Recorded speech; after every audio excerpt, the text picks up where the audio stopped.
Where are you? I'm in a mountainous kind of jungle, and off in the distance is a golden pyramid. Ah, beautiful. And I want you to just look down and see what you're standing on. I'm standing on a rock boulder ledge. Oh, very nice. And then take a look at your feet. What do they look like? They're barefooted. Um, it seems that I'm a child. Feet are little. Oh, very good. And are you male or female? A boy. Oh, very good. And hold your hands up in front of you. What do your fingers look like? What color is your skin? The skin is a light brown, and just little hands. Oh, very good. And what type of garments do you have on? Uh, one piece suede or skin kind of garment that's very soft and beige brown in color, wrapped around my waist. And do you have any ornaments on? Any necklaces or rings or bracelets, anything like that? A necklace and What's the necklace made of? uh, a lot of different, I guess, beads and uh, mostly turquoise and brown and black, maybe not black beads, little brown beads, bigger turquoise. Excellent. And then run your hand through your hair. What does your hair feel like? It's silky, straight, black. It's about shoulder length. Oh, very nice. And if you look around you, do you have anything with you? Any animals? Any others? Are you any equipment? No, no. The animals are my friends. Oh, very nice. And how did you get onto this boulder? Do you see the pathway? No, I flew onto it. Ah, very nice. And you said that you can see a golden pyramid. Is that correct? Yes.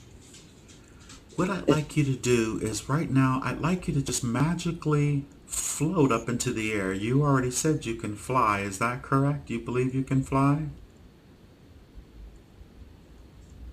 And I'd just like you to float in the air and to just, as from where you are, give me an overview of what else do you see besides the pyramid. Well, it seems like a jungle, but the trees are more kind of coniferous too. So I kind of like trees, but it is warm. Um, and it's the pyramid is in a valley.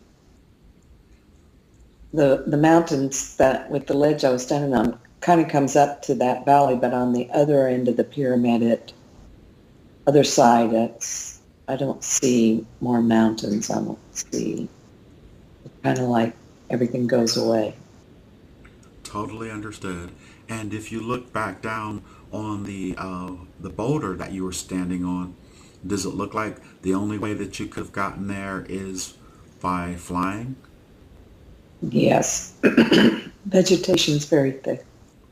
And you say the trees are carnivorous, whereas they could probably wrap a vine around you and pull you in, or Yeah, I mean, there's all different kinds of trees. It's very kind of puzzling. Um, there's pines, and then there's like trees with big green waxy leaves, like you would think of a jungle tree, kind of. Um, I know you've traveled the planet. Does any of this look familiar? no, Oh, very good. And if I were to ask you your name, would you know it? I don't know that I can say it.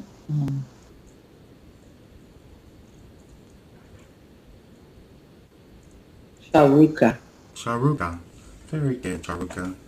Sharuka, would you like to go and visit that pyramid and get a closer look? Yes.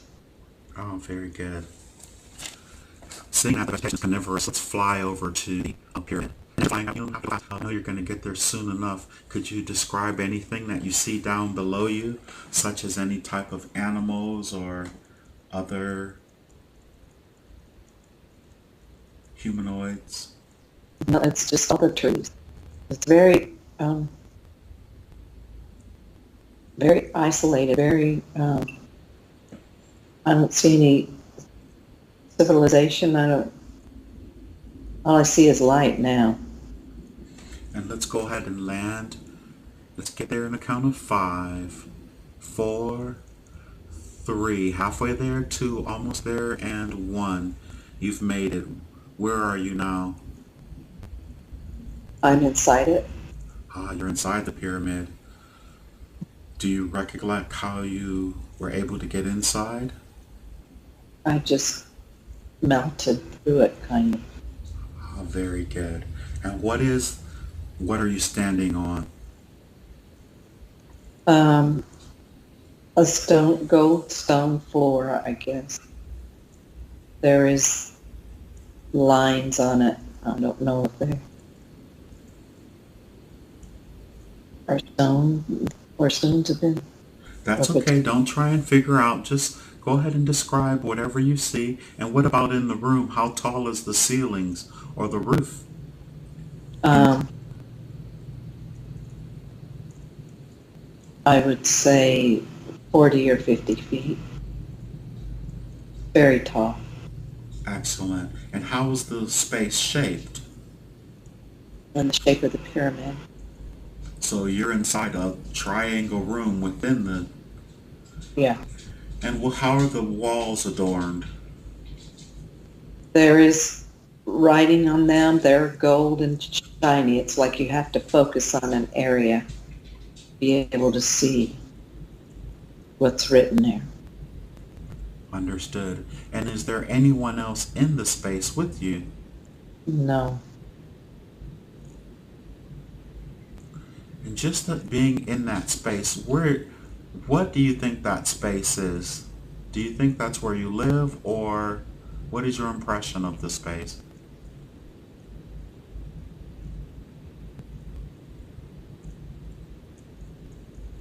It's not where I live, but I have complete and free access to it.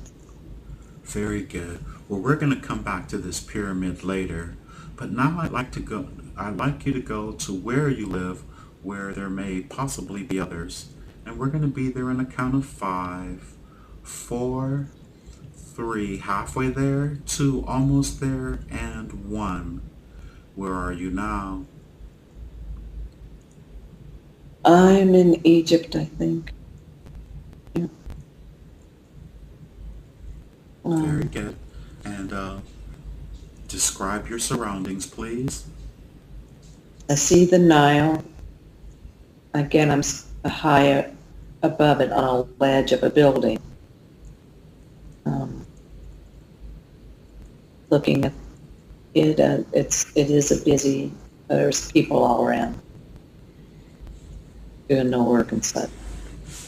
And as you look at this space, what time frame do you think it is? 1200 BC. 1200 BC. Can you see the pyramids on the Giza Plateau?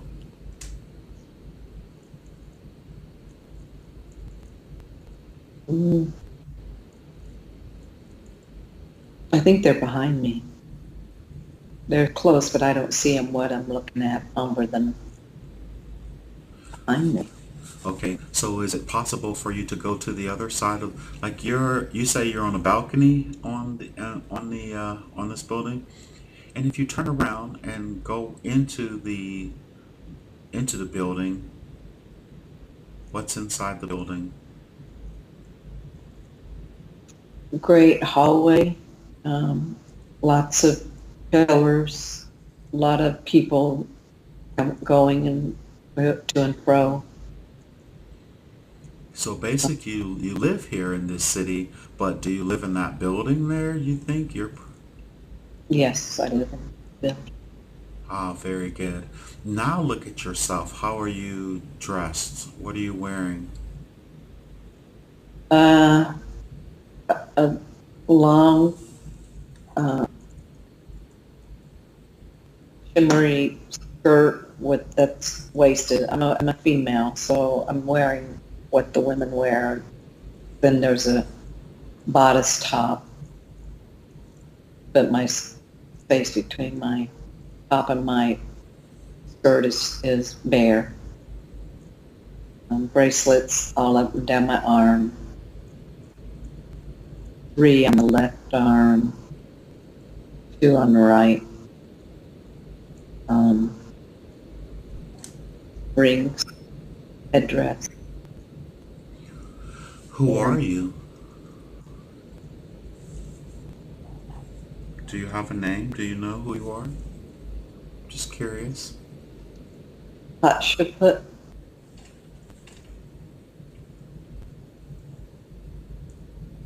Hashaput. Very good. And do you think all the people that are in this place, are they servants or workers? some are, some are. Is there any furniture in this space? Yes. Um, Seating. There's a bed. Um, at my desk, a little writing desk. Um, Kind of like divans, not really chairs, just like cushy, kind of like seating. Understood. And this particular level that you're on, you say it's high above the, I guess, the skyline of because you can look down and see the Nile.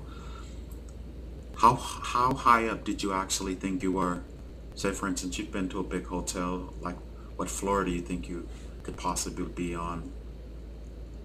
Like on the second floor, and you can see out the window. Above the Nile, but it's not a building that's got a lot of levels. It's a building built on a hill or something. Does Ah, that make very good, excellent. And what sense? about the other side? As you look on the other side, how is there windows or something that you can look out on the other side of the building, opposite of the direction that you just came from? There's doors leading.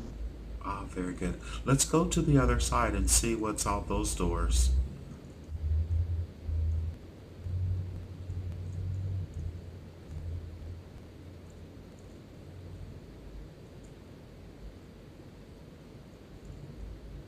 I know you're in Egypt, but you might not be in Cairo. So, Yeah, there's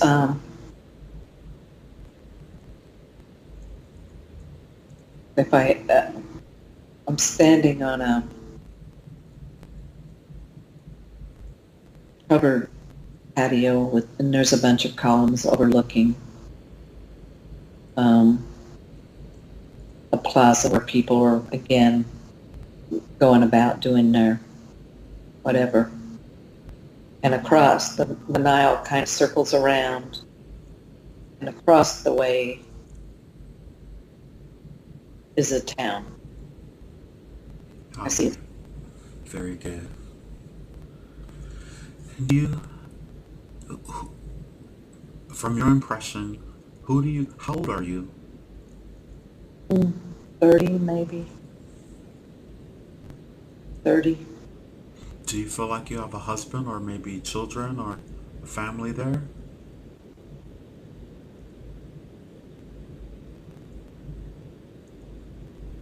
I have a brother, but he's not here. Excellent.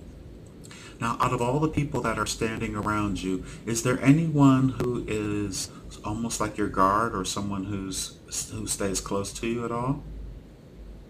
Yes. Oh, very good. And describe character or person, please. An older man. Um, he's wearing a dark robe. He's not dressed like me, with a hood. He has a uh, cane, not a cane, a staff that he has with him all the time. Very good. Now, this gentleman you could actually get some answers from. I want you to just acknowledge him and see how, when you acknowledge him, how does he respond? What does he do physically? He smiles, he lights up.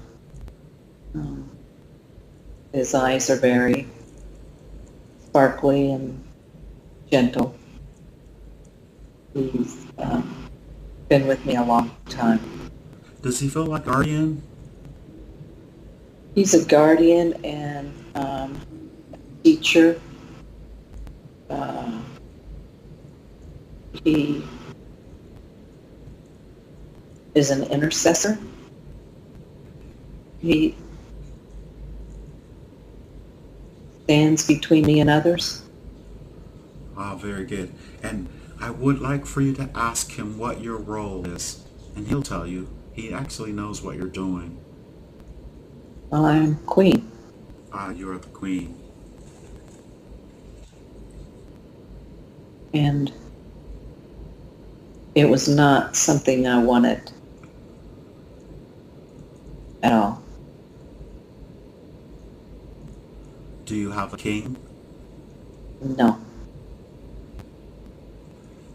And if you ask him, how did you become the queen? He'll tell you.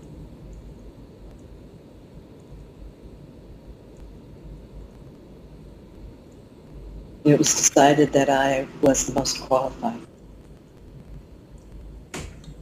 Bloodline? Yes. Very good. And ask him, what else can he tell you?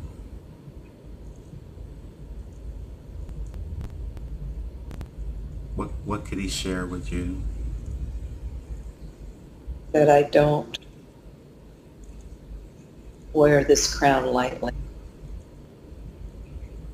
What I am trying to bring to the people is not accepted well. And I have to fight hard. And what are you? I'm sorry. To make the changes. To make the changes. And I'd like you to speak loud and clear. It's absolutely okay. Very nicely. And what are you trying to bring to the people?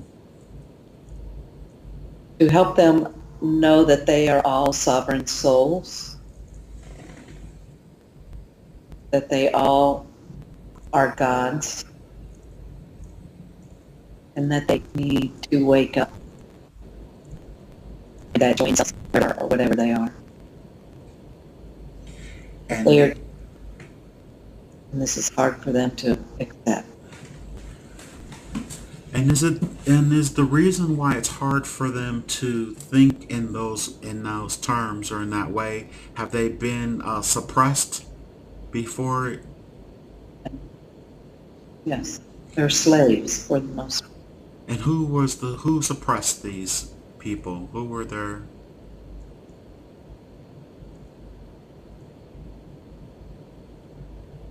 They're leaders, the ones who control. My lineage, the priesthood, the ones who run the world. And was there anything that happened to the former ruler which made you queen? What happened to the former ruler? Died. Was this her father? Is that correct? Yes. Very good. And do you have his name, please? Just curious.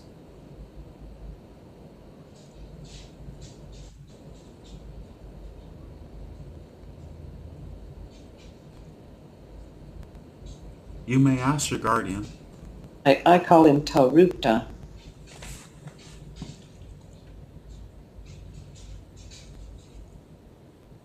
Very good. And how long had he reigned? A long time, 30 years. And which part of Egypt are you in? Karnak, Luxor, Middle Egypt. And how are you uh, connected to? Are you connected to the pharaohs in Cairo? Yes, they didn't always live in Cairo. Actually, very seldom did they reside in Cairo. Oh, very good. And And there are palaces all over too. and what is your hair? What is your bloodline to them to make you a queen? Um, a daughter. My brother mentally is not stable. Everybody perceives me as male in my behaviors anyway. Oh, very good. Very interesting. And who is the reigning pharaoh in this time?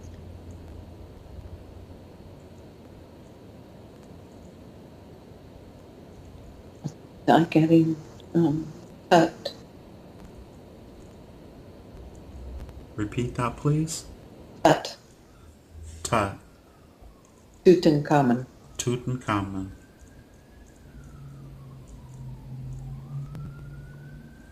During this time, as the reign of Tutankhamun, are there any extraterrestrials involved with the pharaohs at this time? Not that I'm aware of. And what about your guardian? If Involved with him? Well, no, just as you described the guardian, you said he had a staff. Would he be considered a sorcerer or a No. magic? He's of the priesthood. He's a priest. No magic that I know of. Very good. Just curious. Excellent. I'd like you to move forward to a very important day. A very, very important day that you find that will help you in the best way. And I want you to be there on the count of 5, 4, 3. Halfway there, 2, almost there, and 1. Where are you now?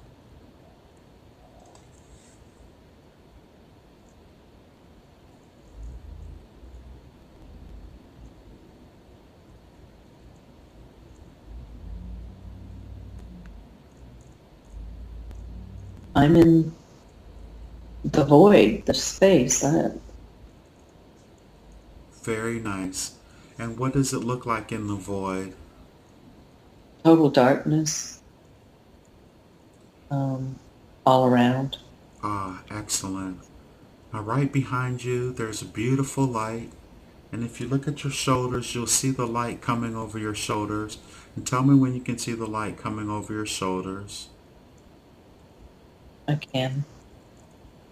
And I want you to slowly turn around and face the light. And tell me just what does it look like? Well, like a starburst, just condensed Beautiful. center with rays coming out. Any colors? What colors are the rays? All white. All white. Now, would you like to enter into the light, or would you prefer someone to come and greet you? Enter into it. Oh, very nice.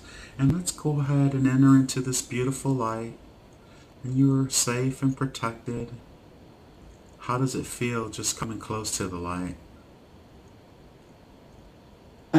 Welcoming, not hot, not cold, just bright, Excellent. welcoming. And once you pass through into the light, there will be someone there to greet you.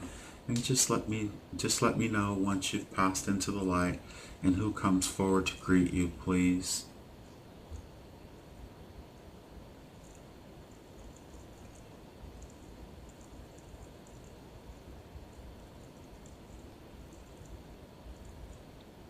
I'm in the light, and there's, I don't know who it is, it's a being, a huge being with a bird head. Oh, very good. And I want you to just go ahead and greet the being with the bird head. And first, before you greet him, just describe the bird head, please. A long beak, very powerful head. He's tall, so the head is big. The colors are of the feathers on the head are bluish, silver, indigo, grayish. Excellent. And I want you to greet the being and then ask the being, who is this? Who is it? And they'll tell you. They'll tell you everything you need to know. I already knew it's Horus. Oh, very good. And as you look at yourself standing in front of Horus, how are you? What is your form now? Female, um, human. Excellent. And I would like for you to first ask Horus, what is your connection with Horus?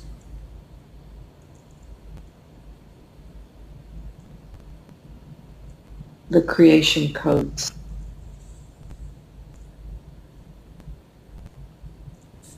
And I am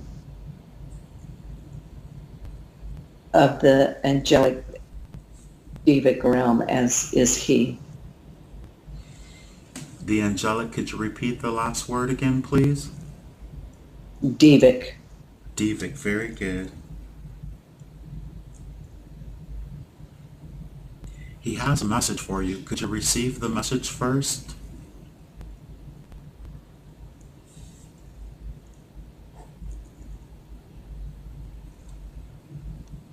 That I hold codes.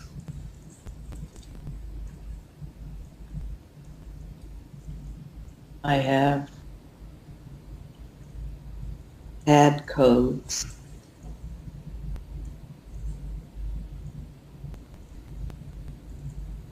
And I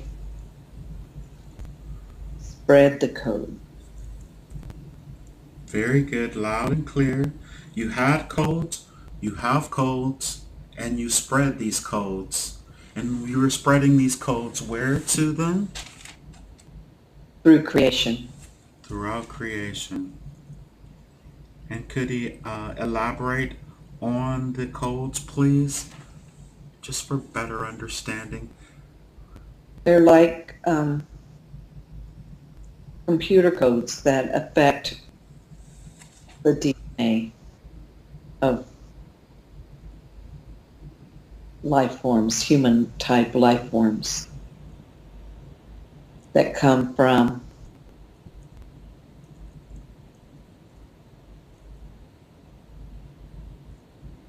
the creator through the gateway. Oh, very good. Are you one of the gate holders? Yes. Yes. Excellent. Could Horace tell you what was the purpose of the life that you just experienced as the queen, just briefly? I was holding energy for the people and transmitting it through my presence. I would say a high vibrational energy. Yes, And did it affect the entire kingdom? yes. And through the affecting the kingdom, did it affect the entire planet? And even the solar system. How very good. Excellent. And before there, you were on a jungle in a jungle, and you were a little boy on a stone that could fly, and there was a golden pyramid. What was what was that particular experience that you had? That was my first life as a human. Your first life as a human, and how were you associated with that pyramid? Because you had total access. Because I'm crystalline, it was crystalline, is crystalline. It's, Very good. And so you were actually able to fly. yes, And what vibration were you holding? What density were you holding in that expression of yourself the first time? 11. You were the 11th. And what is the difference between density and a dimension? Please. Dimension relates to time and space, location. Understood. Density is frequency of consciousness. Very good. Totally understood. And the how long back in time would it be where you were with the jungle and the golden pyramid in our linear expression? Was that millions of years ago that you incarnated in that form, or just curious? 2.4 billion years. 2.4 billion years. That was the first time. How many times have you taken a physical form as a humanoid in whatever density on the planet Earth? 500. 500 times. And how many as animals? No animals. No animals ever? Very good. And what is the purpose and mission as it exists now on the planet Earth? To receive and spread the codes. So that would make you a gatekeeper and even a portal for this information, is that correct? Yes. How many true gatekeepers and or portals are there on the planet in human form? There are many different levels of gatekeepers and portals.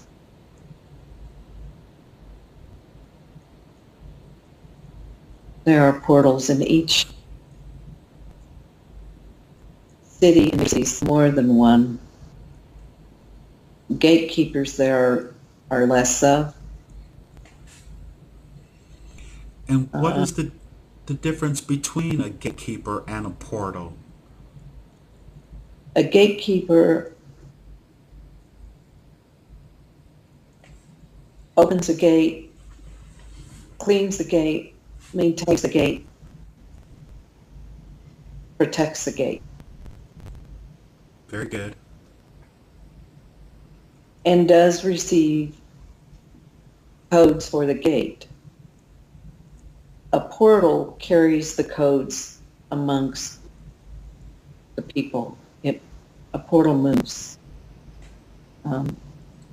Gates are stationary. They're places where the energies come into the planet. Portals connect to the gates and move the energy around. Excellent. Thank you very much for that explanation. We appreciate that tremendously. Could you please, obviously, your horse is familiar with taking place on Gaia now, is that correct? Yes. Could he please provide an update on the readiness of Gaia in the ascension process and our linear expression? Gaia is ready. She has been ready, as I was told in 2004. The work that's done with her specifically now is all in an effort to assist humanity through this process. She cannot hold this energy back forever. She created like a holding platform, allowing us to continue to play our games to a certain extent. Are we also trying to awaken as many as possible to participate in this shift? Yes, that's what the time was given for. Ah, very good. She says in her understanding, is it correct that shortly they're going to be removing the 4D platform? Yes, because she's moved into the area of creation that she can't continue to maintain that. She's a consciousness that needs to make her shift as well. And by volunteering to hold back so that life on her can match with her, she offered a great service, but she can't do that once the event happens. Ah, very good. And do they foresee this event happening within our linear expression within the next 365 days? Yeah, yes. Will it be completed by then? No. There will be much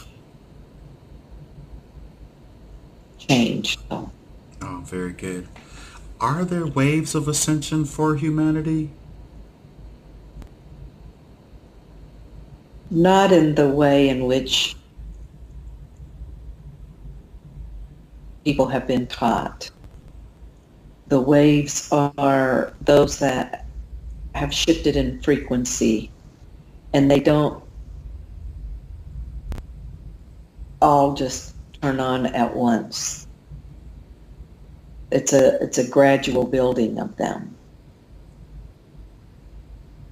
So individually, say those who are awakened and aware and with the intention to ascend will probably be moving into this shift quicker than those who are maybe not aware at all of. Yeah, everybody has to do their work, and once they awaken, they have to make the choice, and there will still be much fear. The fear will prevent the choices. That is why it is so critical for there to be absolute transparency of all that has occurred for those Very who are unawakened. excellent. And at this point, how many humans are going to be able to make the shift with Gaia? That is not known. It has been a major concern. Humanity has done this before. Is there a probability that humanity may fail again? Absolutely. It's under my understanding that and when you say fail, that means that everyone won't have an opportunity to actually make it through the portal into this higher dimension, and that there will be those who will be sort of left behind, but then sent to other planets and other places to continue with their 3D games. Would that be accurate? Yes. There's The dream, the plan has been for all of humanity to shift. Although there has been great interference with that, both in terms of off-world forces, but also on planet forces and internal alliance and alignment. It is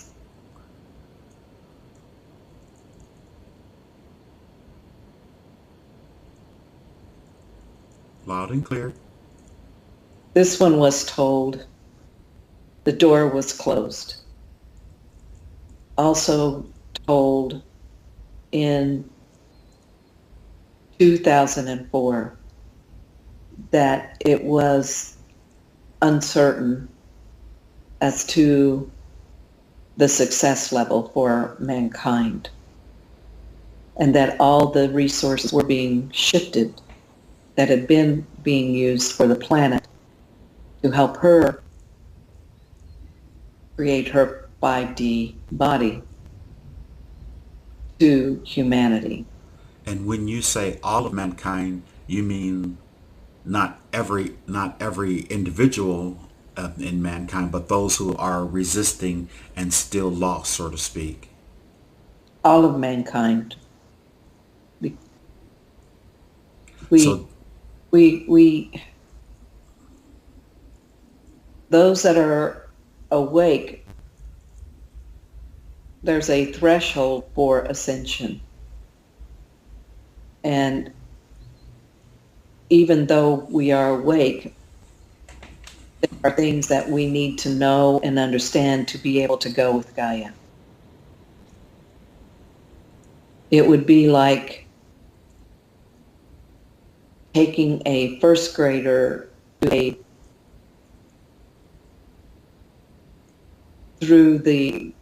into the university. There's certain knowledge that needs to be known and understood. And there are all kinds of resources available to help them get that knowledge.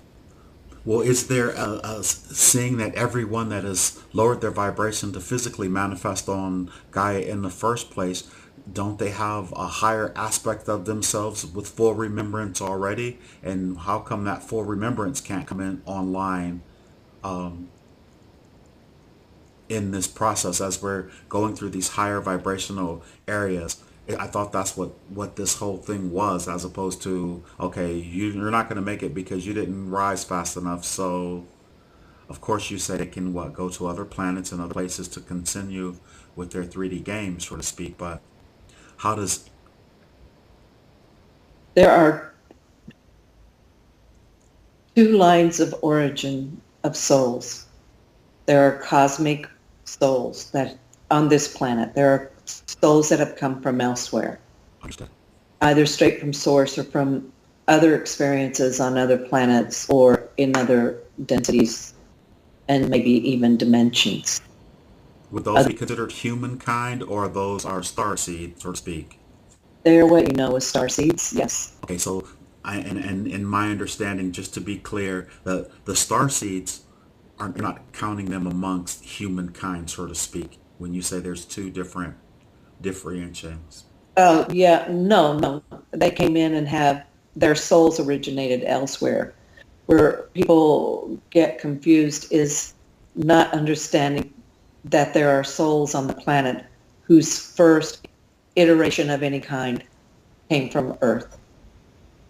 They are Earth-based souls. And would that be considered mankind? No, mankind is what's in the skin sac, Okay, understood. Understood. the density of 3D. And that is,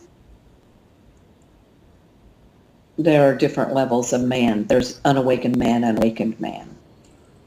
So what I'm trying to get at is, if everybody doesn't wake up, then everybody has to stay behind, so to speak, or move to another planet or another expression somewhere else. No, you're no one who has awakened and has gone through these initiations will have to stay unless they choose. Understood.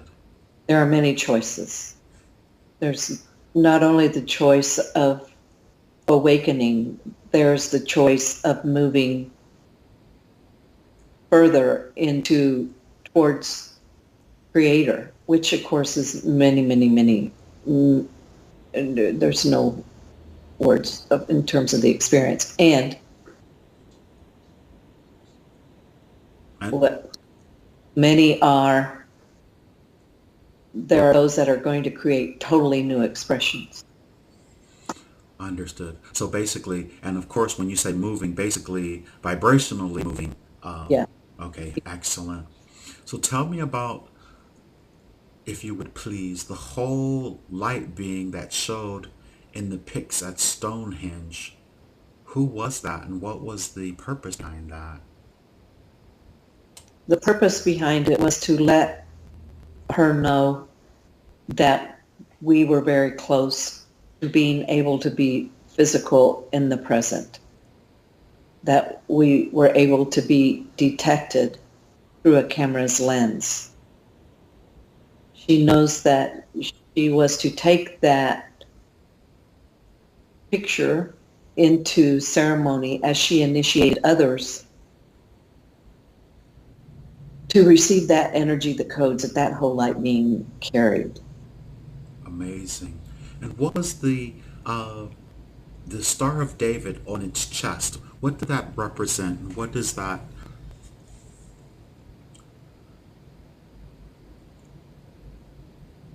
It does not represent the Jewish people as humanity knows and understands it. This is an ancient symbol. Very good. It is as above, so below, the masculine and the feminine. It is the basic geometry for this consciousness of humanity. It represents the Merkaba. It represents the Ea Asher Ea, the I am that I am, that hidden spark within The each divine. being part of creation. It is the primordial form, the primordial code for this dream of creation. Excellent. Thank you very much for that. I was going to say the divine presence, but that was beautiful. Can you tell me about her connection to Orion? As a gatekeeper and a way shower for those souls that will be choosing not to go with Gaia, understanding the energetic structure of creation, there are gates and portals throughout the omniverse. And it is almost like you have to have a map in your consciousness so that you don't get lost. It's alignment. It's the easiest way to make that jump into the rest of creation. It is through the portal at Orion. Oh, understood. So she is correct in her knowledge and understanding of the importance of Orion and its mystery. Yes, yes. It's also where the plants are made and creation moves from for this sector of creation. So is she right in her correct in the statements that she heard that the Pleiades is 11D and Orion is 7D? The Pleiades, all creation has the dimensions. It goes back to the density of the frequency of the inhabitants. She is correct in terms of when others are speaking of Pleiadians and connecting with them. their density is generally 5D. But just like on Earth, there are those that are 4D and 3D, and there's even masters who are of a higher level that are on the planet. But in general, the civilization of the Pleiades is fifth density. Oh, very good.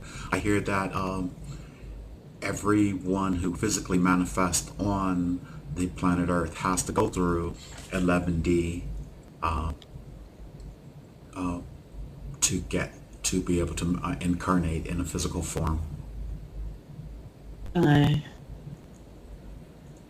Well, all creation goes through 11D. It goes from Alpha and Omega at 18 down. 11D is not even any form. And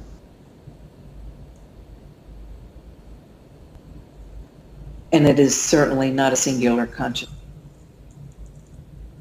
Excellent. Orion is 7D, is that correct? Sirius is 60. Are you saying as well, or? Sirius is 6D, not 7. Okay, very good. That was just a question. Expand your knowledge about the star tetrahedron or the Star of David's, what I think you just did, and it's important to humanity and her work, which you just did. Is that correct? It's that geometry. The importance is it contains codes for the HU, capital HU man, for the God man. Oh, very good. Hue as in color or vibration. What about her connection to the keys of Enoch? This connection comes from her work with the office of Melchizedek as a teacher of the science of creation and the science and evolution of the soul. It is work that she has done many times, only in cloistered surroundings. Many times in many expressions, or speaking of her expression here in her physical form? Many expressions, many. Oh, very good. And so when she found them in this expression, she immediately recognized. Understood. Nice and loud and clear. Very good. Is it necessary for her to write her book, The Tapestry of the Soul and Its Evolution? Yes. Will it really be of service, or is it more for liberation and growth, or is it ego gratification? Well, she will do nothing unless it's of service. She worries a lot about making sure it's not her ego speaking. Absolutely. Holds herself back as a result of that. It is necessary for those that come across.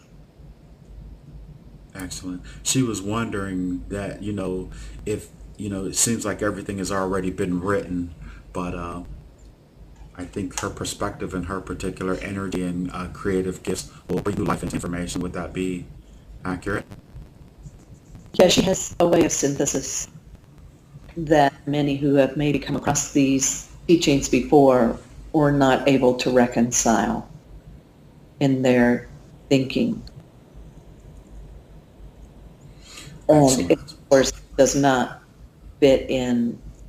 Again, it's for the awakened, but also the unawakened. There are many who will be able to resonate with the way she says it. Very good. Should she be an open channel to write them, or just to relay on her current state of knowledge and understanding? She is an open channel. That's where her current understanding comes from. Oh, very good. And is she right in thinking that the book should be a series? That would make it easier for others to absorb. There is the concern with the low level of consciousness that can only take things in sound bites. Understood. So how should they be broken down and in what sequence should she write them?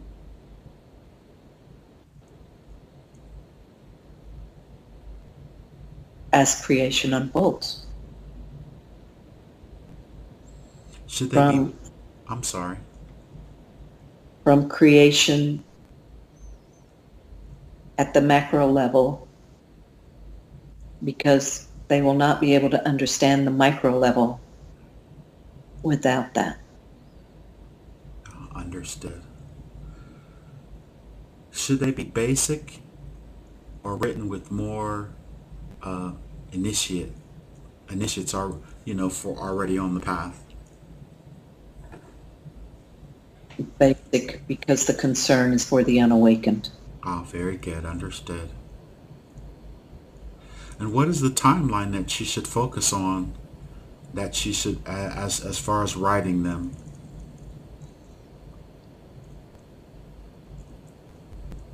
6 months. Write them as one book, but break them into 3. Write it as okay. Very good. Excellent. So, what should be first, the website or the book? The website. Excellent. I think she knew that already. And she was wondering, is it really necessary to be going on to the benefit of the divine plan? Yes, it brings the codes into physical network of communication. Excellent. That makes sense. And why would she be resisting writing the book and activating the website? She is a perfectionist. Knowing that she is human, she worries about the words that may come through that are from her lower aspects versus her higher aspect. But she doesn't need to worry about that. No, she does not. I think innately she knows it, but it's really good to get the confirmation. What is the blue star as it relates to her future? This is the work of her collective soul consciousness. It is the dream that they are dreaming. It has never been done before. And the dream that has never been done, would this be in reference to Homo sapiens in their physical form being able to shift into a higher dimension with the form intact? No. It Okay. has to do with antimatter. And if you could elaborate at all, not for my understanding of but for her understanding, just in case, because this was a good question of hers, as far as the blue star. It is about this whole design of creation is coming to a conclusion. It has always been about, she comes from the feminine in the original unfolding of creation, the Alpha and Omega. The Omega, the feminine, is passive and the matrix, and did not design the plan, did not have the ideas, is the background of which the ideas are fed into. Did she just give birth to them? Yes, they came, just like a man fertilizes a female womb. The woman receives the codes with the matrix that exists within her, and the child is birthed. much the same way the divine feminine receives the plan, the codes. This is very hard for women to understand and has been one of the major distortions regarding the sacred feminine. Understood. It is a passive role, a powerful role, a role of responsibility, because that energy is what maintains creation once it comes into being. The nurture aspect. In the new scheme of creation, the roles are going to be reversed.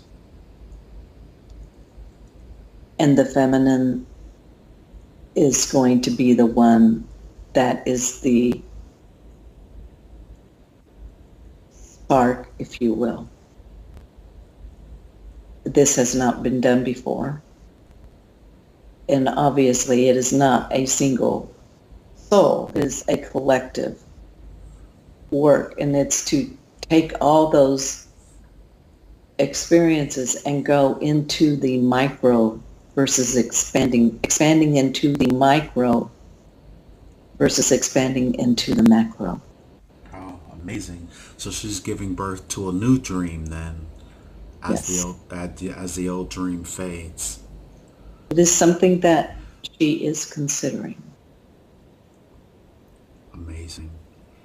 Could you tell her more about the relevance of the teaching book, the Relevatorium, for her and her path and mission? This is for the future self, the work that we were just talking about. No, very good. Why has she chosen to stay when she has been told that her work was done and that she could leave on, she's been told she can leave on several occasions? Number one, she is a vessel of the codes. And her presence on the planet keeps the codes in a way that's more than if she was not here. It doesn't say she is the only one, but she does add to the 100th monkey scenario. Understood. Had fulfilled her contract. She had done all that contracts because she then took on others. And then the other part is she is a watcher. It is part of that future self observing how things unfold. It is another way of continuing to not only collect knowledge and data, but also to be a communications conduit for about what is going on the planet, so that the temperature is constantly being taken. Ah, very good. So she's a watcher of the light, and she's adding the information that she's watching into the sort of like the living library that relates directly back to source. Yes, that, but more for current events, monitoring the progress of humanity. She was wondering before we began about the councils that she's in and what actually takes place in the councils or the communities. Could you elaborate on that since we're speaking of? Yes. She, the one that work relates to the work of the Watchers, is the Council of Nine in Arcturus, which works with the records of humanity and is part of the decision-making team for what humanity will accomplish, be able to accomplish what they qualify for. Oh, very good. The Council in Orion is about energy and gateways and keeping the gateways open to the higher dimensions and to other aspects of the light worlds, both towards Earth and away from Orion to the great central sun. It is what her soul's primary work was when she made the separate cosmos. Oh, very good. Could you elaborate on the great central sun? It's said a lot, and so many people have so many different ideas of what it actually is, and I'm really happy that you brought it up. Yes, this is something that she constantly is wanting clarification for as well. The great central sun is the throne for this creation story, and there are many creation stories. It includes the omniverse as humans are able to know and understand it. But within the great central sun, there are other central suns, such as your Milky Way has a central sun. That is the portal, a gateway to the great central sun, as Orion is a gateway to our central sun in the Milky Way. And your sun is a portal to Orion. But there is a certain pathway that the energy river flows. It's the conduit that the codes flow through, out through creation, just like acupuncture meridians. Meridians break down into nulls and voids and nodes. And life exists on vibrant nodes. All of creation is part of the creation plan, but much of it is unqualified with the higher codes. Thus, the processes that it goes to qualify. Yes, and the great central sun is where the unknowable prime creator resides. Oh, very good. I was waiting for that. In order to qualify, you qualify via experience. Via density. I mean, yeah, density experience, I meant to say. Via density. Oh, very And good. once you return to the great central sun, you must understand that your consciousness is totally absorbed. And so, again, as creator, wanting to play and experience, that isn't really the goal, ultimately, unless that soul, it is erroneous to think of absorption into the great central sun as a part of creation. Because that's the true oneness and true unity Correct. without individualized consciousness or expression. No, nothing. She was put through this experience in a Very journey. good. How often do we join back with Source and then at one point decide that, well, Source is constantly creating itself anew, is it not? It is not creating anew because it is. Oh, very good. So what about the expressions of Source when they go into density? They no longer, well, when they go into density, they become fractals or fragments of experience. But if they do get absorbed into the great central sun, think this through, that energy no longer exists. That's, Don't go.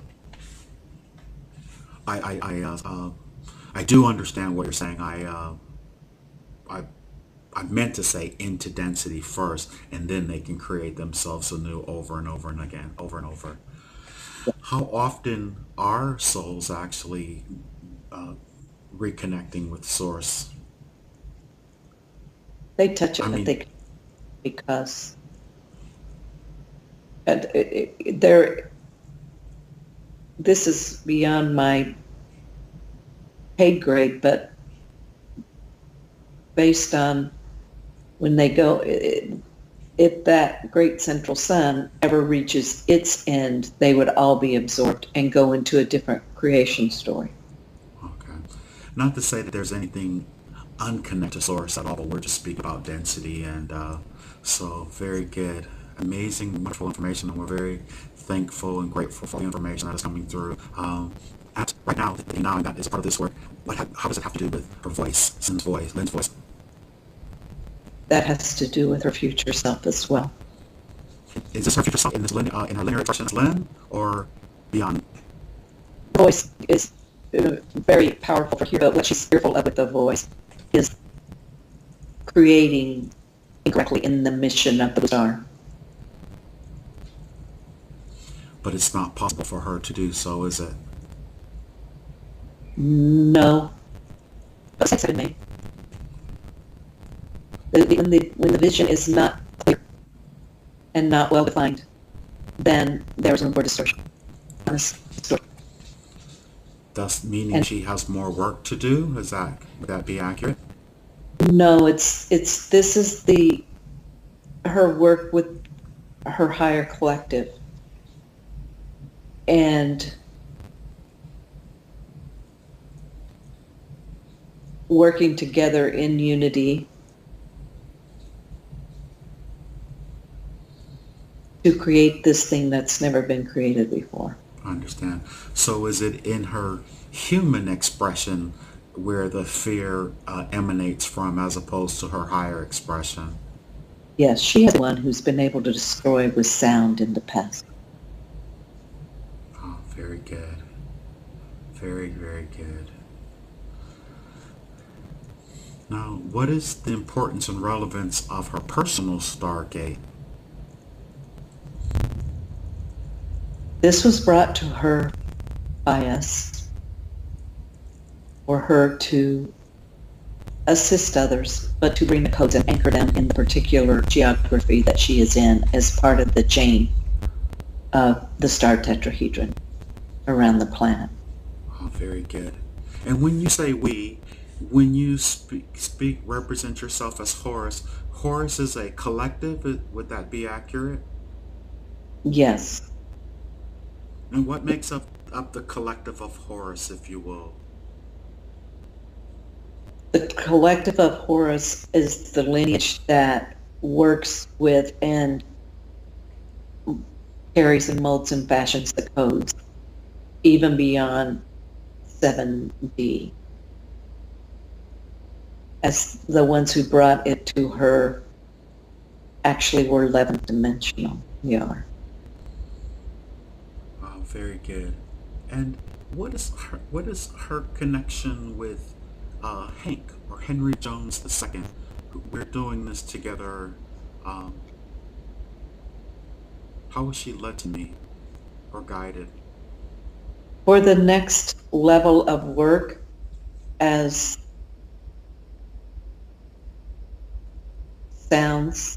sound lions roaring, he came to her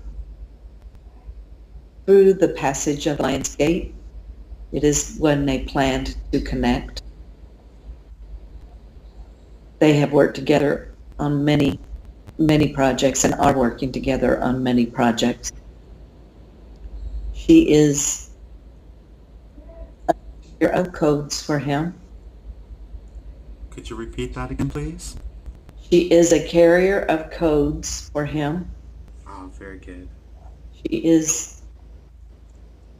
They both can teach each other.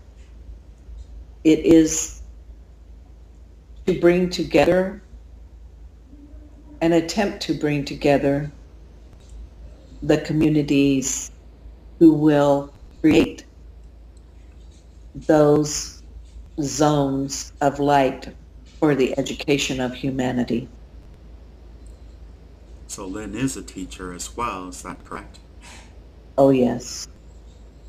Did she resist that teaching? Yes and no. She is very much a natural teacher, but she does not, she constantly is striving for group connection versus leader and teacher student connection. So that has been something that she has aspired to, but has oftentimes been put into because she is a teacher and her voice does shift. But it is part of that higher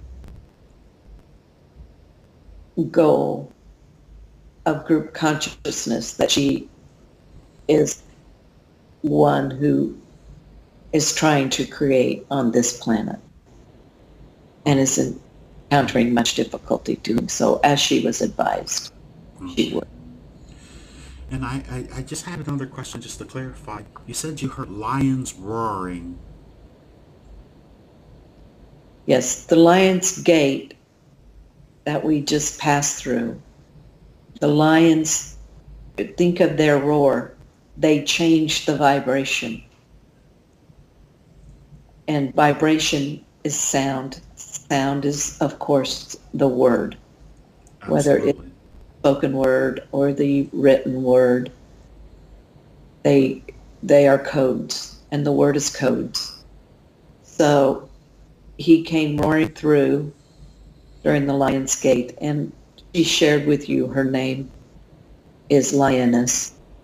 So there is connection there. All right, thank you This, for that. I wondered once she told me her story, and it was so amazing how we were connected and to see that we've worked together before. Um, very, very good. And also knowing we're on some of the same councils and committees. So, with that said, she feels her teachings are to help prepare humankind for ascension and as a foundational education after the ascension, during the ascension, or not. both. Oh, very good. And is the work on the soul rays and initiations on target and relevant? This is understanding that will help the souls that are ascending, choose their next level of assignment.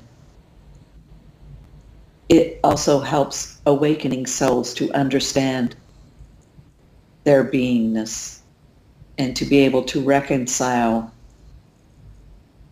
not only their gifts, but also their challenges that they encountered through their lives. Ah, very good. And is she correct in thinking that her teachings are not for those who have not awakened or recognized the complexity of the ascension and the diversity of the souls? We have covered this. Writing the books at a basic level will help awaken further, although those that would pick up that book would be already awake, but maybe not conscious. Like, Understood. I know sometimes that with the questions repeat or what have you, and we actually spoke about that before, but I just yes. like to be thorough. And it will come through for those that are further past. They will be written on multiple dimensions, but Oh, focus on being able to reach the newly awakened. oh, very good. You're already asking the questions before I've even gotten to them, and I'm really following you now. Could you tell her about the relevance of the meetup group, the Soul Evolution Ascension and Beyond, or CEA and Beyond?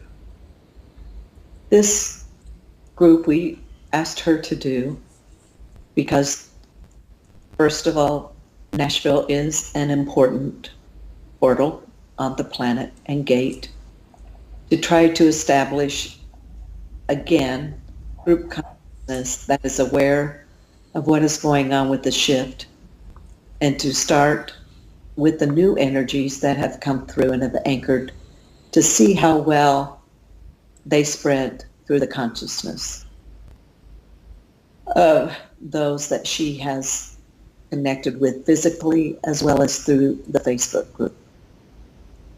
It was also part of the watcher responsibilities to see that, and as again an attempt to see the readiness of a localized human group for group consciousness.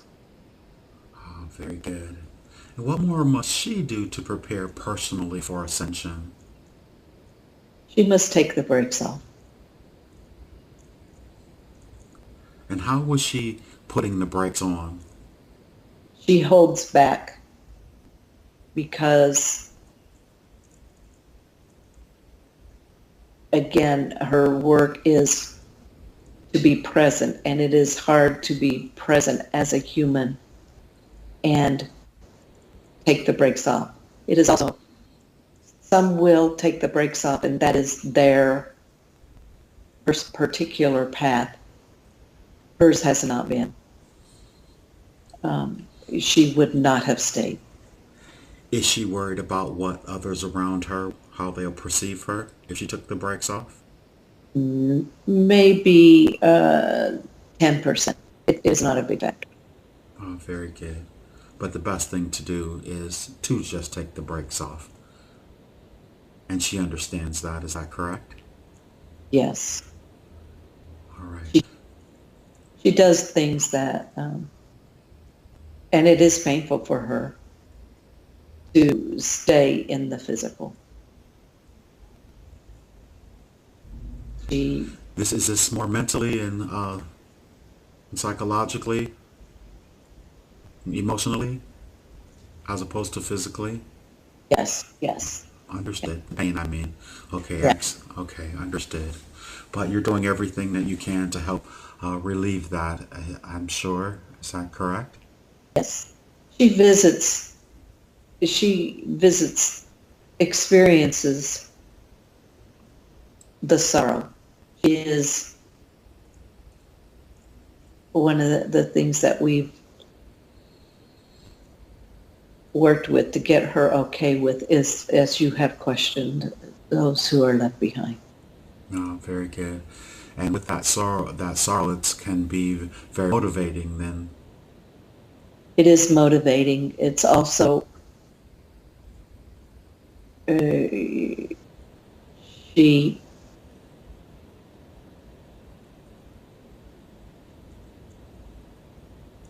And take needs, a long, slow, deep breath. Inhale deeply. And feel the relaxation moving through your body as the connection becomes just a little stronger. Loud and clear. Take your time.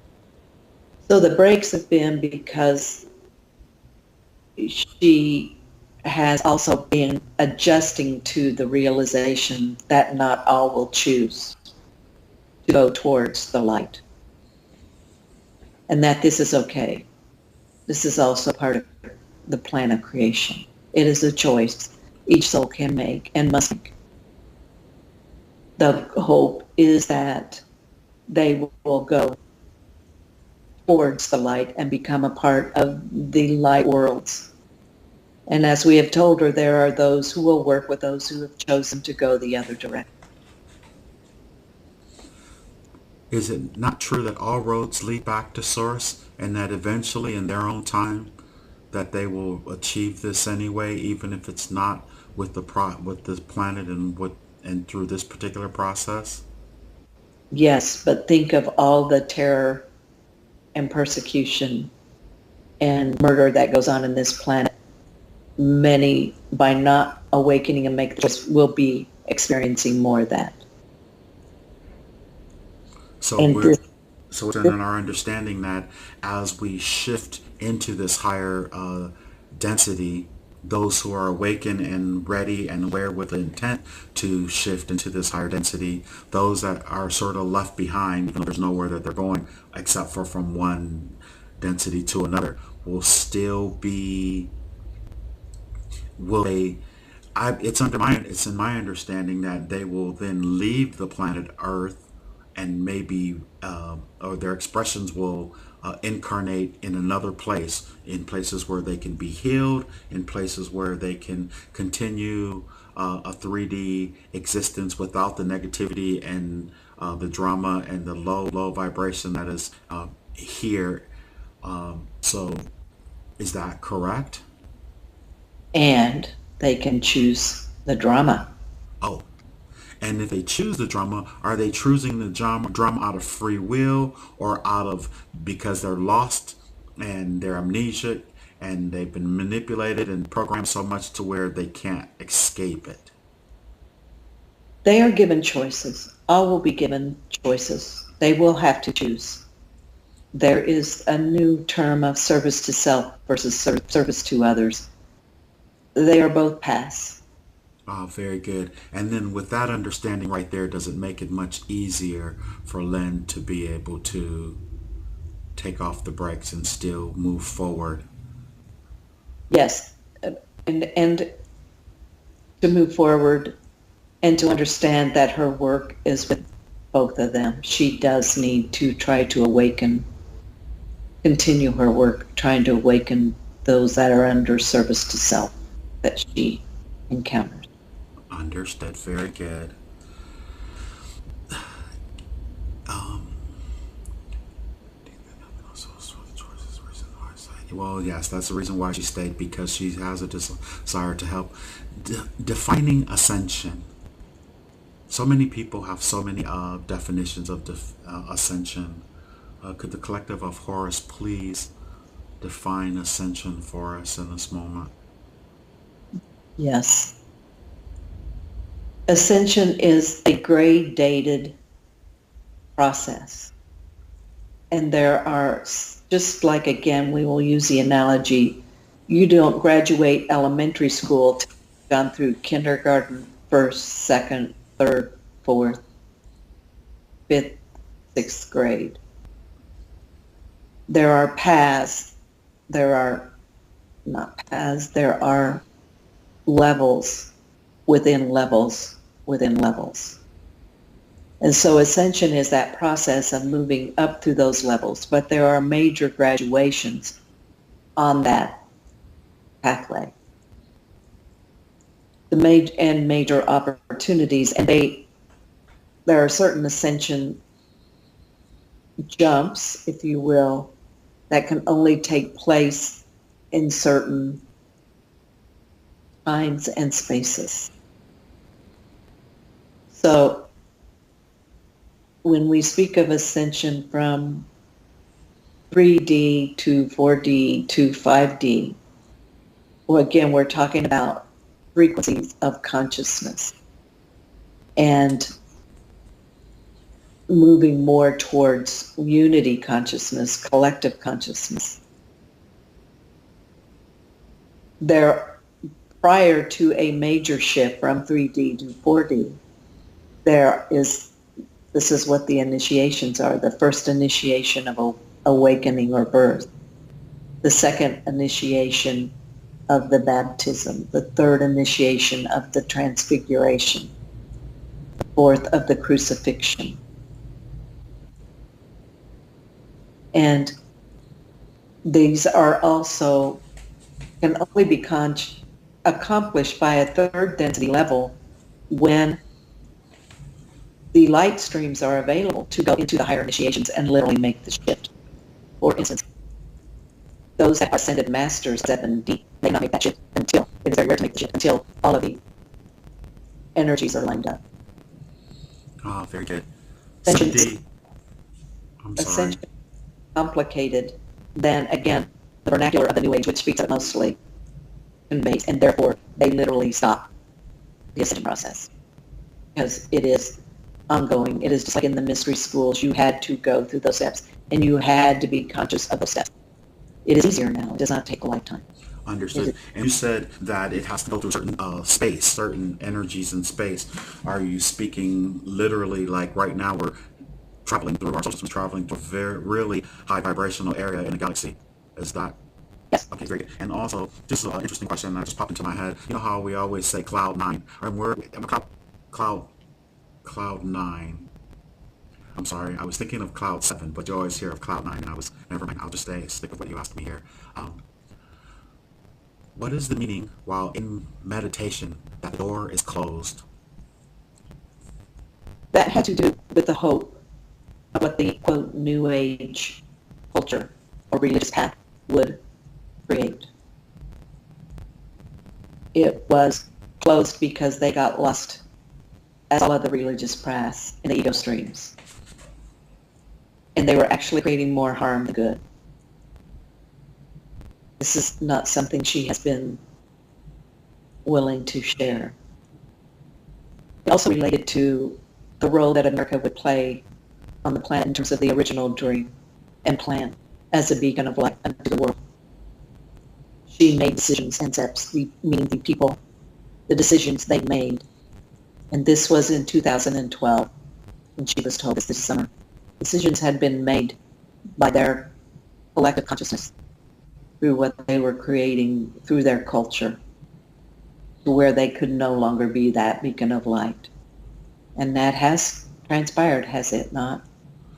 Well, in terms of the door is closed, your door is closed on, would you say, religious communities? And are you speaking of Catholics and No, speaking of the New Age, the light workers, that would be the word, those that were speaking of themselves as light workers. and when Again, you say that that door is closed, as a religious path to be able to shift the world's consciousness, that opportunity was gone. so are you basically saying that the ascension process, and then you also said that this is something that she didn't want to share. What would be the point of writing the book, of doing all those things? Has there been a group of people that are entities or souls that have already ascended, and we're all what's left behind? Is that what you're saying? Not an ascension door that was closed. Oh, very good, very good. It was there. Think of a lighthouse, shining light. Yes. They had made decisions as a collective, not all light workers, but as a collective, decisions, and what they were teaching in the paths they were showing were not the paths that lead to 5D. Oh, very good. And believe it or not, I totally understand that. Okay. Thank you very much. And was she right in interpreting the information that she received that the New Age community had failed in their mission to awaken humanity, or that Yeah. particular group? Yes.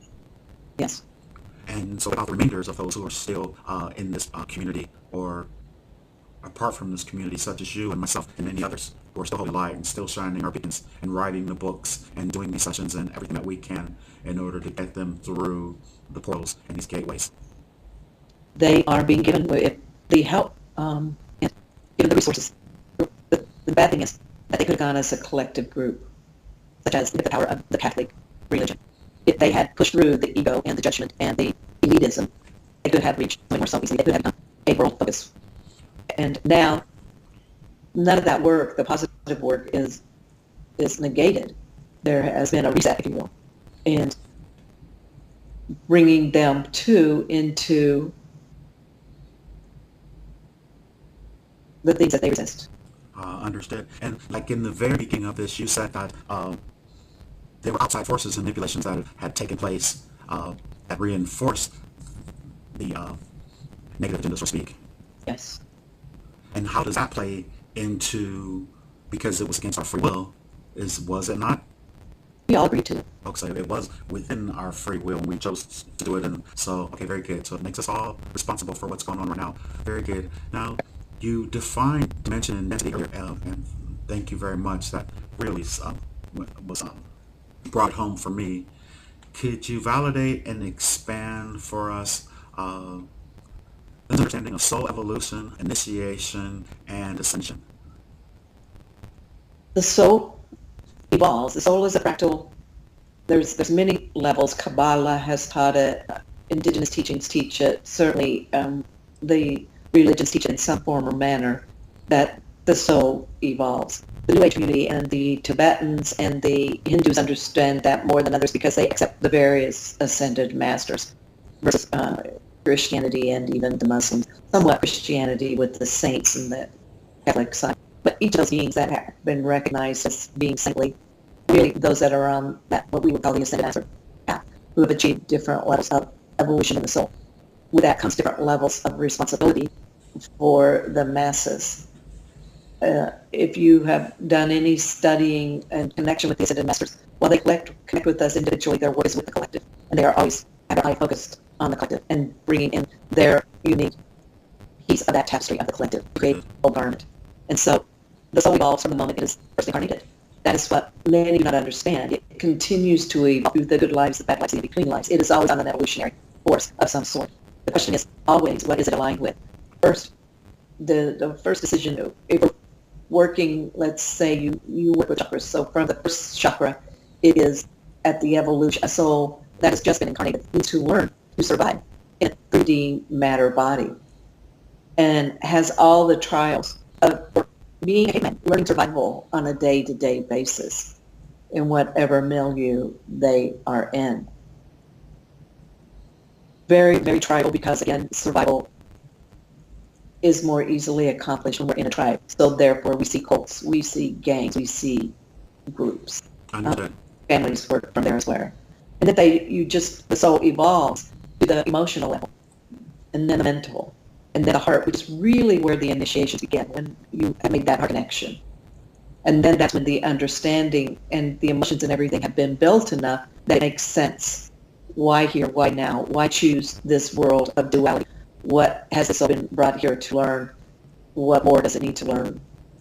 What more can it bring to the party, if you will, in terms of understanding density?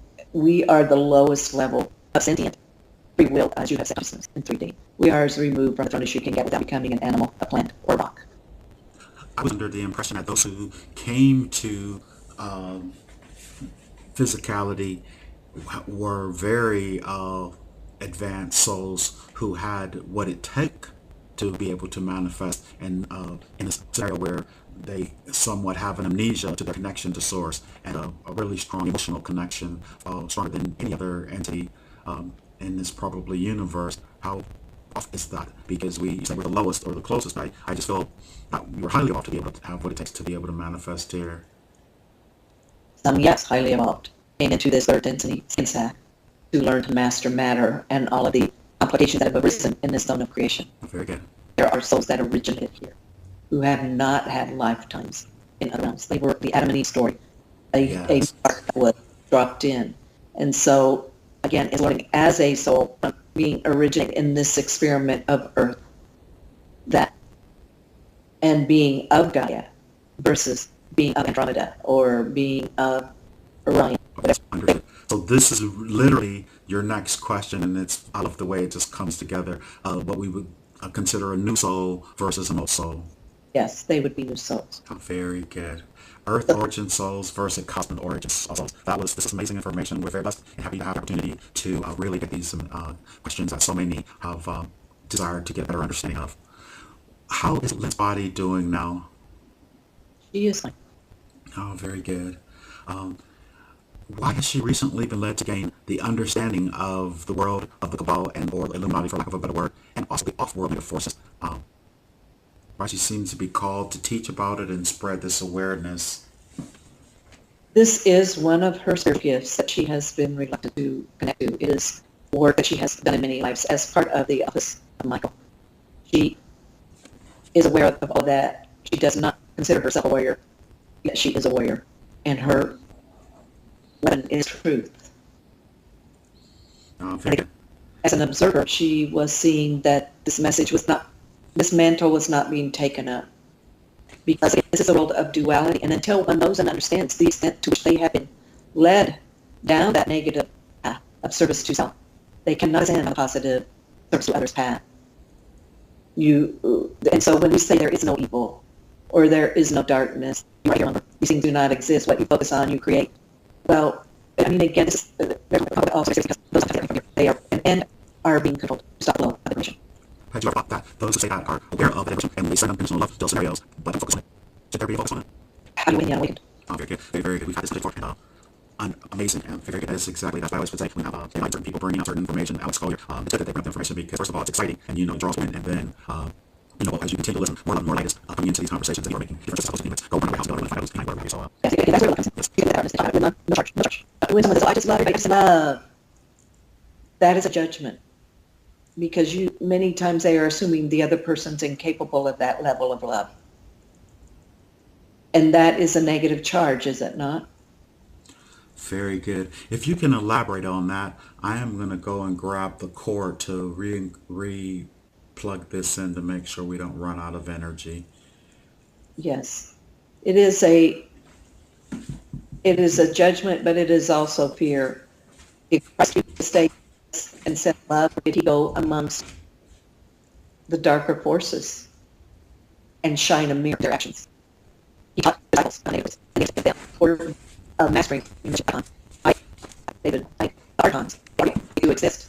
And liberating and even 16, there's still darkness within the light. And recognizing that and shining the light on it is the only way to transform it. And that would be love, but it would also, light is, we always talk about light and love. Love is the current. It's the alpha and the omega, the masculine and the feminine. So we oftentimes get tricked out of the way out of that water. And that's light. If we don't acknowledge the duality as a master, and those around us that are unawakened are drowning in it, where is the mastery in that? Very good. They need the light to see what is going on. They need the knowledge. They need the understanding. And David Icke and this Alex Collier do not have easy jobs they have volunteered for. Totally understand. Thank you very much for clarifying that. And we have had this discussion before, but you put that brilliantly, and very grateful for that. Also, distance of the workers are concerned about these issues due to interference of negative forces. It is many occasions, yes. And or not done the work of clearing the fear. It is like chakra free. And that's why they're able to be manipulated maybe or interfered with by having cleared that chakra. Again, did not be right into demons. Absolutely. And part of his work, that is the work of the office of the Christ. That is what salvation is. It is what redemption is. He came as a savior into the darkness to shine the light. And that meant he had to go into those darkest places and be loved, and to recognize and call out what was stopping the light and the love from flowing through the hearts of humanity. Excellent. Excellent. We are very, very grateful for the opportunity to come together like this and receive this information. And I know that Linn will be very, very much appreciative of all the information that has come out. Now is there anything else that Horace would like to share with the collective in this moment before we move from this position here? All contain the code to be or do whatever you want to be or do. All are sons, God is God. Just like there is a big brother and a little brother, a big sister and a little sister, a mother and a father. All souls are evolving. All souls are at different places, but that does not mean they are less. And then the soul recognizes that. That is when it truly becomes sovereign, because it recognizes its own divinity. And that is the work on the planet now, is to bring as many souls as possible to that understanding of divinity and that divine spark. That is their soul aspect that's within. Excellent. And thank you very much for that.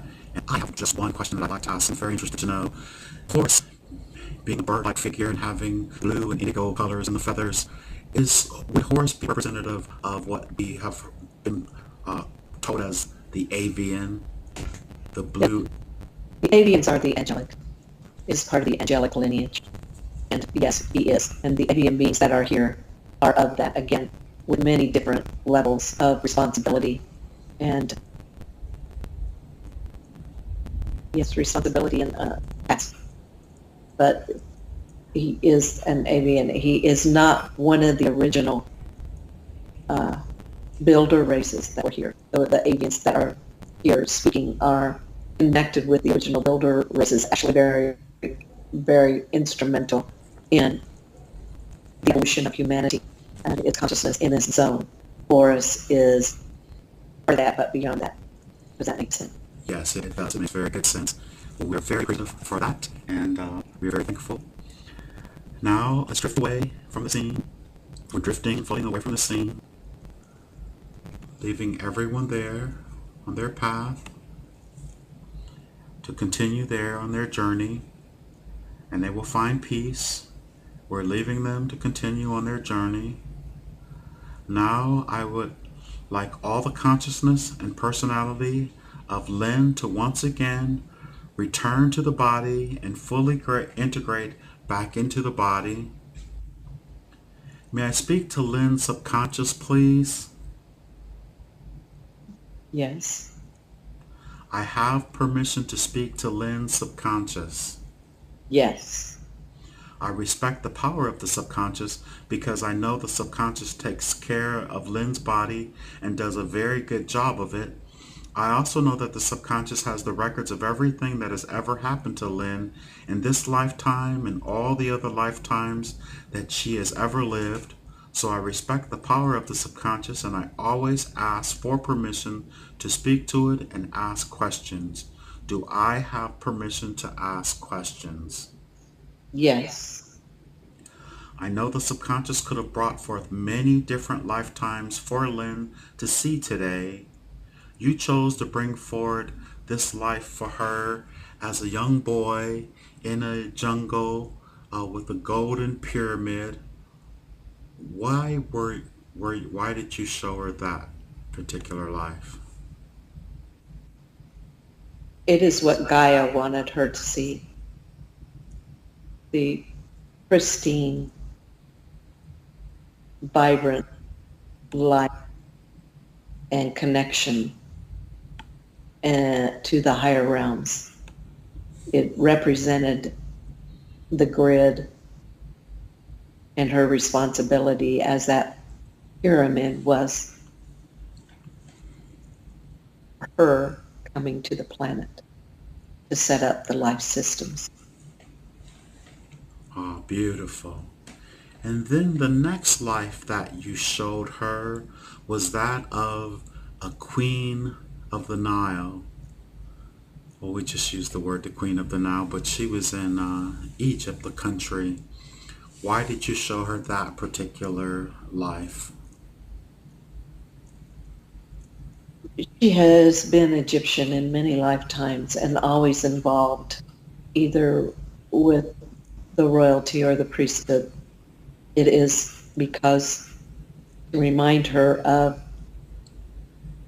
her having done that work. This has been a continuation of that work. And to acknowledge her frustration. Oh, very good. So by her seeing that particular life, has it helped her in any way? Yes, she was somewhat aware of that life anyway, but didn't really understand why, and now knows about her work in awakening the souls, helping them, as she's trying to do now, to discover the divinity within. Ah, beautiful. And she left the place briefly. She left each life that you've shown her really briefly. I mean, quickly. She was there. She was able to focus in, and then she then was greeted by Horus. And what was the purpose of showing her her connection with Horus and the collective? She is because she is of the avian lineage, the angelic lineage, and it was easiest for her to receive that information from him. She's worked with him. He actually showed himself in her first Reiki attunement. And so this was very familiar with her. She actually was able to meld into him. Oh, very good. She obviously had a really strong connection because the words just flowed from her very smoothly and very brilliantly, I might add. Yes, yes. It's, she Is actually knows she has wings. beautiful. I was told that I was a part of that group as well. The other, Could you call? Could you say that again, please? the other connection with her, you carry the codes. Very good. Through the Very. wind moving through the air that the codes are able to be sent out and shifted and charged. Excellent.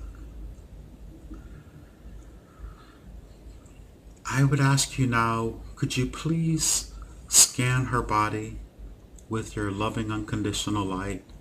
And could you tell me anything that she needs to know that she could possibly focus on, or just reinforce her aura and spin her chakras? Is that possible? And she knows what she needs to do. She knows that she would benefit from fasting as she has done before, for physical cleansing, but also for deeper, higher connection. Oh, very good. That will handle anything that is somewhat distorted at this point. And while you're working on her, may I ask one last question? Yes. How is it that she and I, or is it that she and I are supposed to do any type of work together, or is what we're doing here now a part of that, what we would consider work? What we're doing now is part of the work, but there is also, it is time for a gathering of beings to go to the next level of creating the academies of light on the planet. And so connecting those that would be or could be involved in this work is part of the energy stream that is circling the planet now. They will What be areas around the planet. do you have any feedback as to how this will take place, or anything that you think that we need to know, or is it just us in knowing that to send unconditional love to that scenario? But you speak of an urgency, so It would is it? that, yes, it is established in unconditional love. And when that is done, it is into the grid. It does not need to be sent. Again, the unconditional love is foundational. It is the matrix. It is the background. And so by all means, working on being that love. But these academies, again, are more about accelerated training of the soul for what it is going to encounter.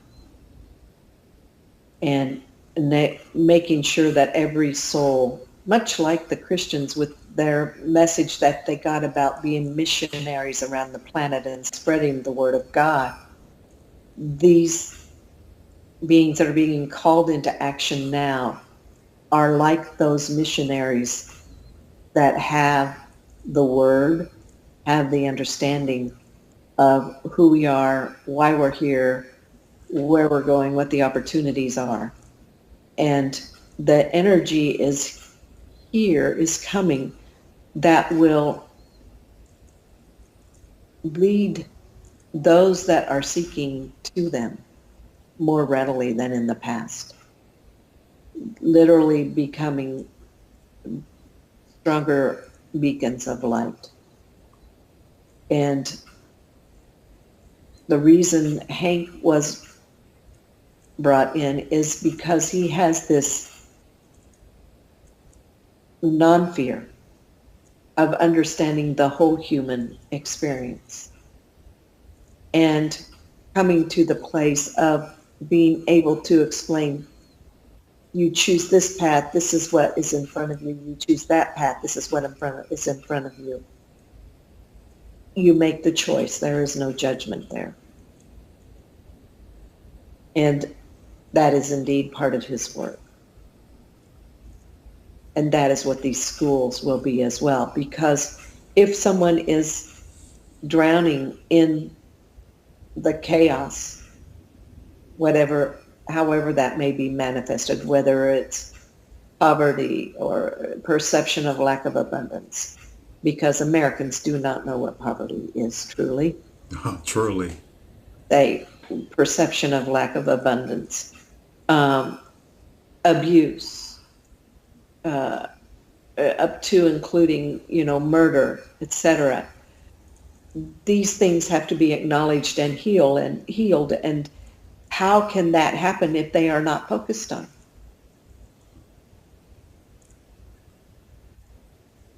How can a Understood. do that? How can a healer help if this is not focused on and recognized? And certainly not by saying you need to be focusing on something else, because that consciousness, it was a real experience for them. It is a real experience. And so being able to look at that experience with no charge, positive or negative, because all things do happen. This one, Linn, had the experience of in July of 2001 at a sun moon dance. And she was dancing for a vision which an elder had told her was waiting for her. A 4-day dance for which she was not prepared. Many prepare for years for this, and she had 6 weeks.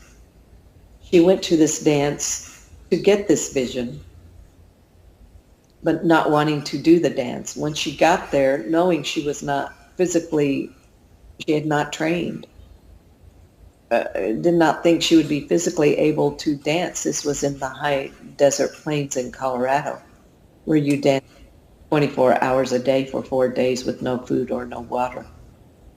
So she did not feel like she was adequate to that task. But when she learned that once you received your vision, you could leave the dance, and continue it in silence in your own teepee with food and water, she thought she would be the first to leave the dance, and was like, okay, I can do this because I'm not going to be able to do this dance.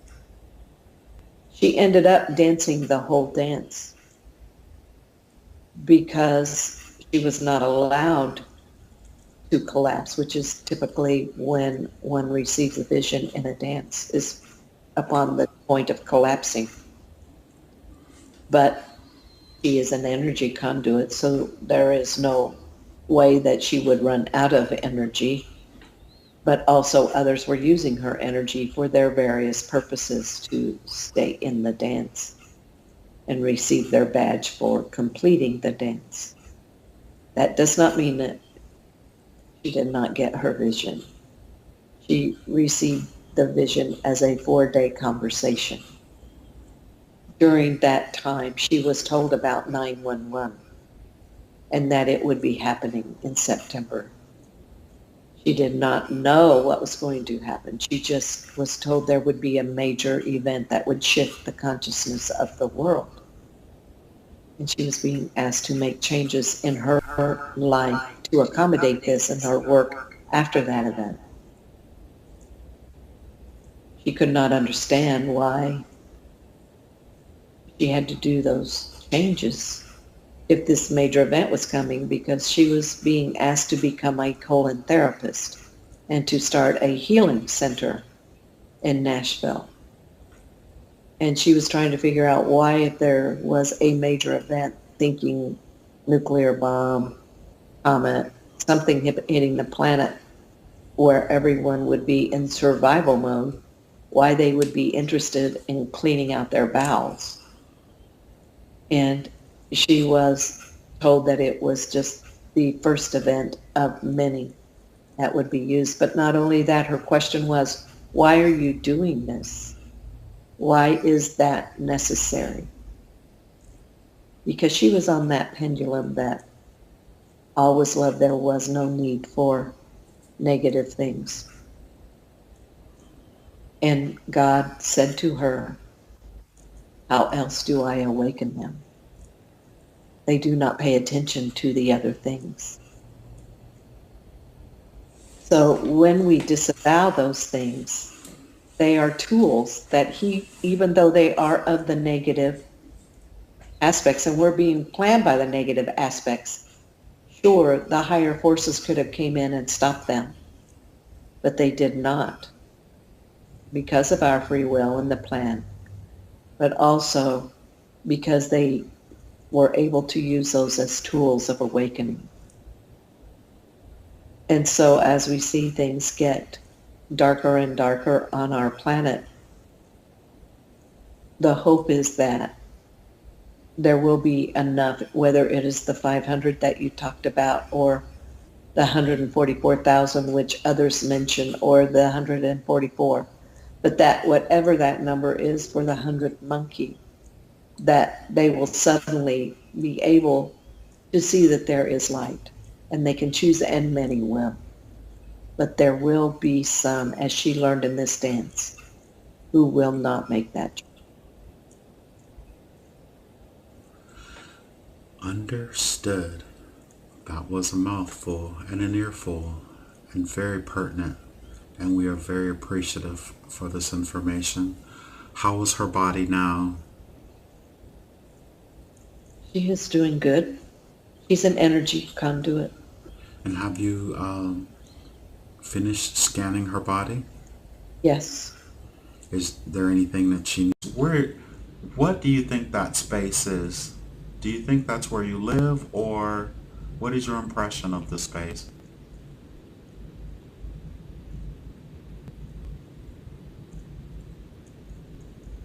It's not where I live, but I have complete and free access to it. Very good. Well, we're going to come back to this pyramid later, but now I'd like you to go to where you live, where there may possibly be others. And we're going to be there in a count of 5, 4, 3, halfway there, 2, almost there, and 1. Where are you now? I'm in Egypt, I think. Very good. And describe your surroundings, please. I see the Nile. Again, I'm high above it on a ledge of a building.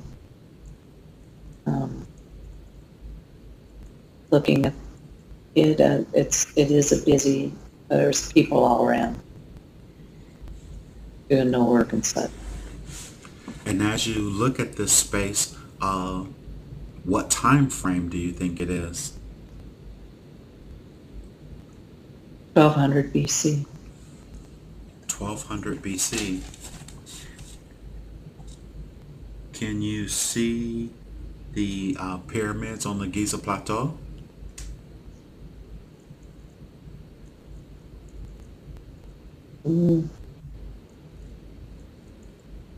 I think they're behind me. They're close, but I don't see them what I'm looking at over them behind me.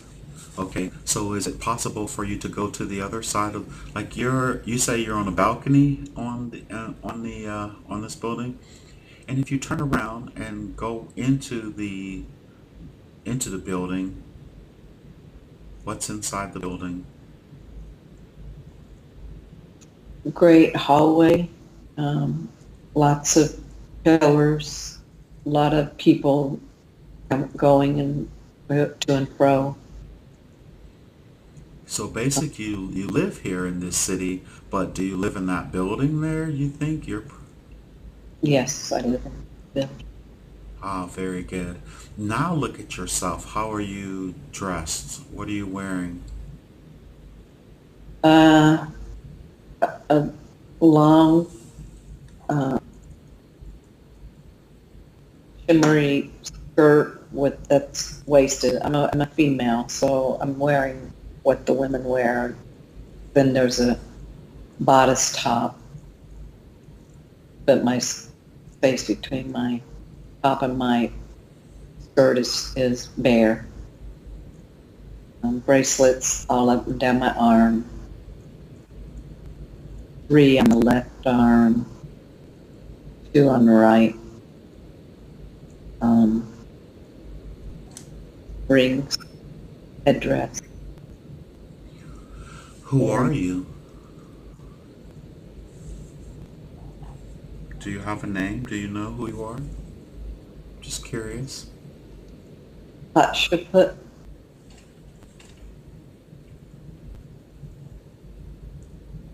Hashaput. Very good. And do you think all the people that are... Where are you? In a mountainous kind of jungle, and off in the distance is a golden pyramid. Ah, beautiful. And I want you to just look down and see what you're standing on. I'm standing on a rock boulder ledge. Ah, very nice. And then take a look at your feet. What do they look like? They're barefooted. Um, it seems that I'm a child. Feet are little. Ah, very good. And are you male or female? A boy. Oh, very good. And hold your hands up in front of you. What do your fingers look like? What color is your skin? The skin is a light brown, and just little hands. Oh, very good. And what type of garments do you have on? Uh, One piece suede or skin kind of garment that's very soft and beige brown in color, wrapped around my waist. And do you have any ornaments on? Any necklaces or rings or bracelets, anything like that? A necklace and What's the necklace made of? uh, a lot of different, I guess, beads and uh, mostly turquoise and brown and black, maybe not black beads, little brown beads, bigger turquoise. Excellent. And then run your hand through your hair. What does your hair feel like? It's silky, straight, black. It's about shoulder length. Oh, very nice. And if you look around you, do you have anything with you? Any animals? Any others? Are you any equipment? No, no. The animals are my friends. Oh, very nice. And how did you get onto this boulder? Do you see the pathway? No, I flew onto it. Ah, very nice. And you said that you can see a golden pyramid. Is that correct? Yes. What I'd It, like you to do is right now, I'd like you to just magically float up into the air. You already said you can fly. Is that correct? You believe you can fly? And I'd just like you to float in the air and to just, as from where you are, give me an overview of what else do you see besides the pyramid. well, it seems like a jungle, but the trees are more kind of coniferous too. So I kind of like trees, but it is warm. Um, it's the pyramid is in a valley. The mountains that with the ledge I was standing on kind of comes up to that valley, but on the other end of the pyramid, other side, I don't see more mountains. I don't see. It's kind of like everything goes away. Totally understood. And if you look back down on the boulder that you were standing on, does it look like the only way that you could have gotten there is by flying? Yes, vegetation is very thick. And you say the trees are carnivorous, whereas they could probably wrap a vine around you and pull you in, or Yeah, I mean, there's all different kinds of trees. It's very kind of puzzling. Um, there's pines, and then there's like trees with big green waxy leaves, like you would think of a jungle tree, kind of. Um, I know you've traveled the planet. Does any of this look familiar? no, Oh, very good. And if I were to ask you your name, would you know it? I don't know that I can say it.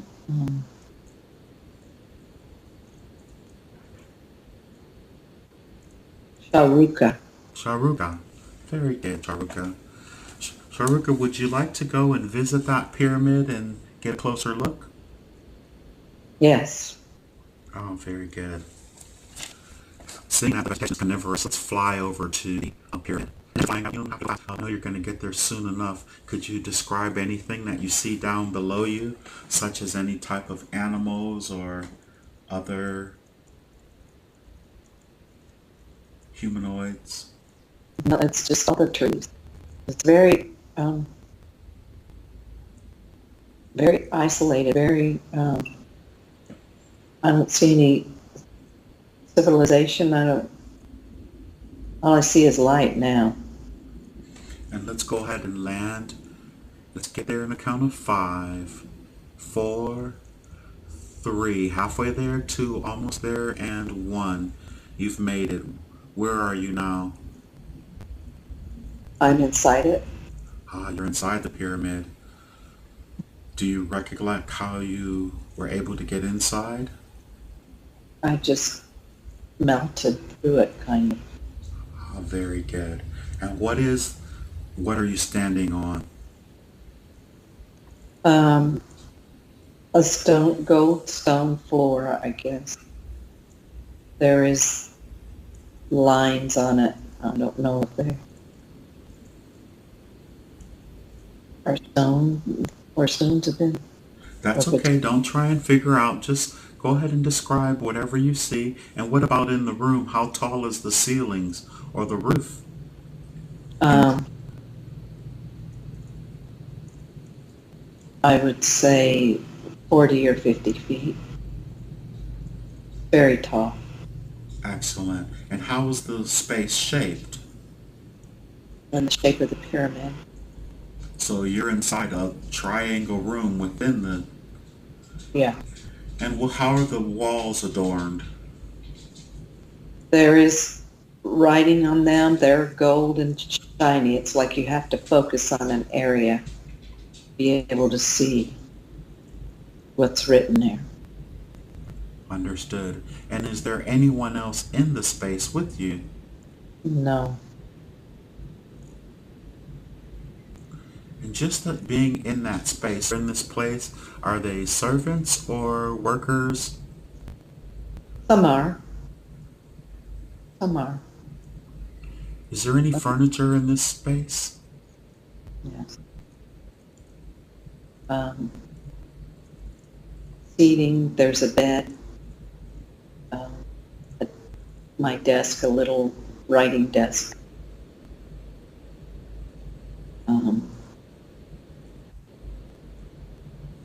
Kind of like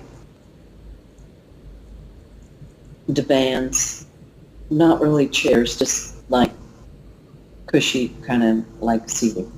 Understood. And this particular level that you're on, you say it's high above the I guess the skyline of the because you can look down and see the Nile. How high up did you actually think you were?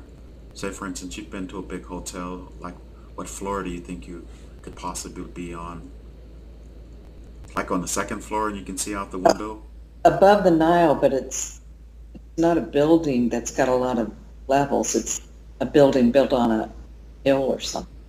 Is Ah, that very good, excellent. And what cool? about the other side? As you look on the other side, how is there windows or something that you can look out on the other side of the building, opposite of the direction that you just came from? There's doors leading. Ah, very good. Let's go to the other side and see what's out those doors.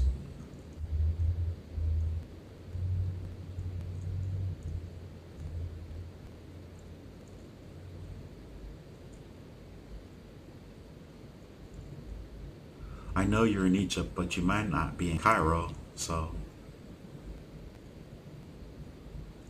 Yeah, there's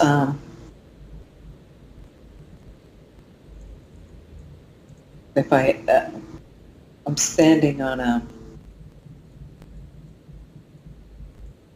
covered patio and there's a bunch of columns overlooking um, a plaza where people are again going about doing their whatever. And across the Nile kind of circles around, and across the way is a town. I ah, see it. very good. And you, from your impression, how old are you? 30 maybe, 30. Do you feel like you have a husband or maybe children or a family there?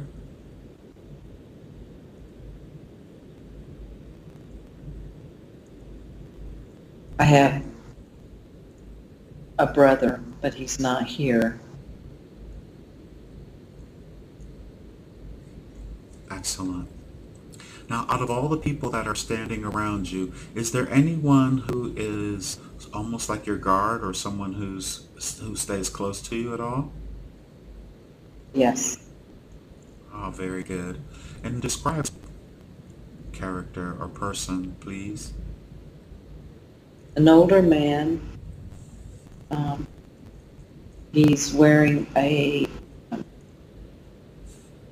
dark robe. He's not dressed like me, with a hood.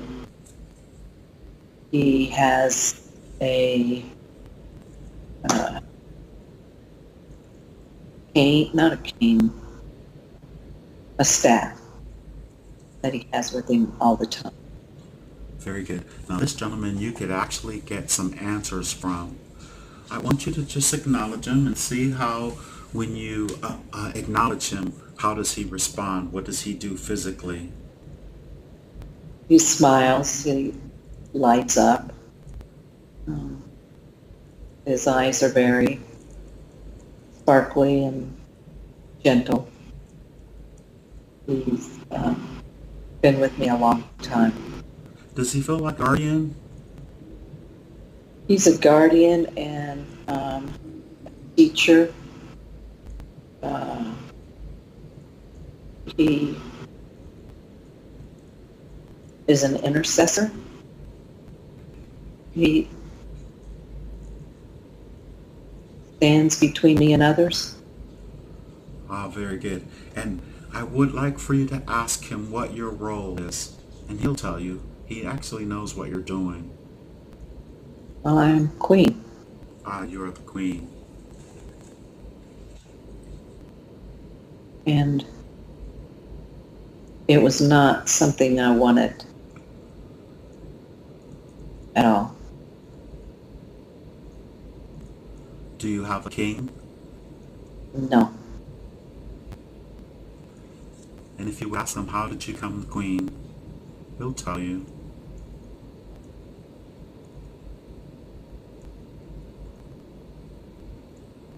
It was decided that I was the most qualified. bloodline? Yes. Very good. And ask him, what else can he tell you?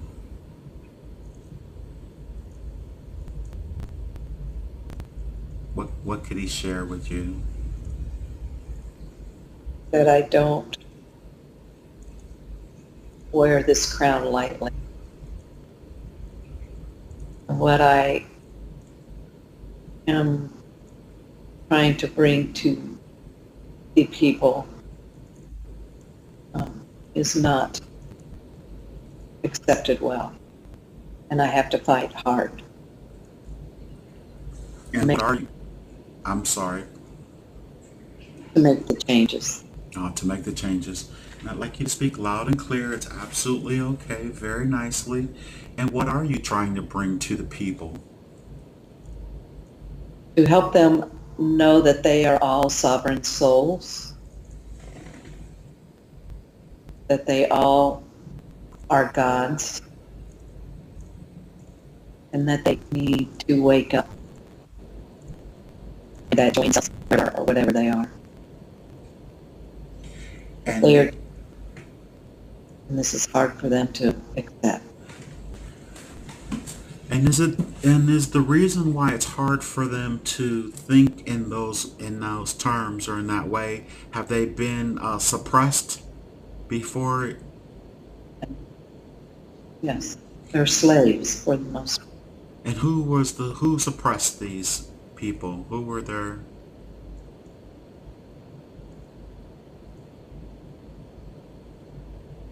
They're leaders, the ones who control. My lineage